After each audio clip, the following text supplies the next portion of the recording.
Philippe s'approche du pupitre. Les applaudissements que vous entendez, c'est au Havre. Édouard Philippe réélu avec 47,71% des voix. Résultat partiel encore sur CNews et Europe 1. Au terme d'une campagne de second tour, où la liste que je conduisais était opposée à l'union complète de la gauche et à l'union des extrêmes droites, les Havraises et les Havrais m'ont placé en tête avec 3500 voix d'avance. Je veux d'abord remercier les Havraises et les Havrais qui m'ont à nouveau fait confiance. Cette confiance, elle m'honore et elle m'impose d'être à la hauteur de ce que j'ai entendu pendant cette campagne.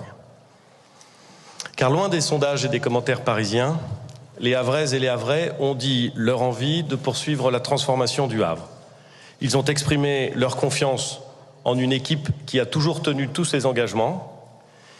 Ils ont adhéré au projet que nous avons présenté et qui vise à rendre plus forte, plus grande, plus dynamique, plus solidaire, plus attractive notre ville portuaire et industrielle.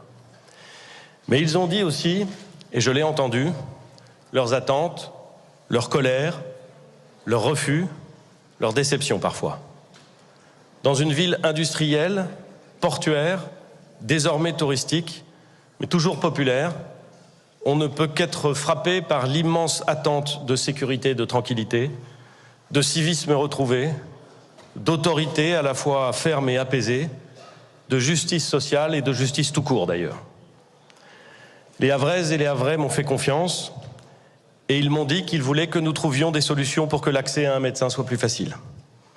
Ils m'ont dit qu'ils voulaient que le vieillissement progressif de notre société soit mieux pris en compte et qu'il fallait aider les aidants. Ils m'ont dit que faire tourner un hôpital, même quand il fonctionne bien, c'était un exercice épuisant. Ils m'ont dit qu'ils voulaient encore croire à l'école, mais qu'ils étaient inquiets de son fonctionnement. Ils m'ont dit leur confiance dans l'avenir portuaire, mais leurs attentes fortes s'agissant de la ligne ferroviaire entre Paris et Le Havre. Je veux dire aux Havrais que je les ai entendus et que je ne les décevrai pas. Et je veux dire ici, au Havre, qu'il y a des raisons d'espérer.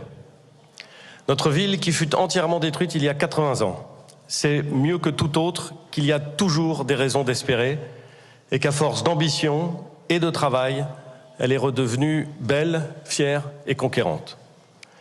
Les Havrais savent qu'il y a des raisons d'espérer quand tous ceux de bonne volonté se rassemblent dans un discours de vérité et qu'ils écartent les extrêmes et leurs facilités. Nous, Havrais, nous le disons aux Français aujourd'hui, oui, il y a des raisons d'espérer dans notre jeunesse créative et pleine d'ambition, capable de créer et de construire un nouveau monde plus respectueux de l'homme que le nôtre, plus attentif à notre planète et à notre avenir.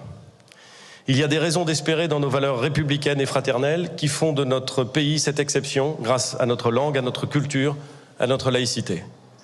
Il y a des raisons d'espérer car l'énergie, la volonté, l'audace, cette vertu bien française, sourit toujours à ceux qui, d'où qu'ils viennent, toujours de bonne volonté, se relèvent et portent une fois encore la fierté d'être Havrais et la fierté d'être Français. Je vous remercie.